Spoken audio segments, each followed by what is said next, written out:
আমার না 21 বছর বয়সে বিয়ে হয়ে গিয়েছিল। তোর বড় মা আমাকে ভোর 4টে থেকে উঠিয়ে ঘরে সব কাজ করাতো। আমি সারাটা দিন হাত পুড়িয়ে রান্না করতাম, আর আমার ভাগ্যে এতটুকু খাবারও জুটতো না রে। ওরা ঘরের মধ্যে চানাচুর মুড়ি সিঙ্গারা মেখে খেত, কিন্তু আমাকে কোনোদিন একটা সিঙ্গারাও দেয়নি।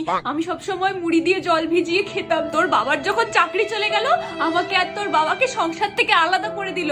তোদের দুটো বাচ্চাকে কি করে আমরা মানুষ করেছি সেসব কথা ভাবলে এখনো আমার বুক কাঁপে।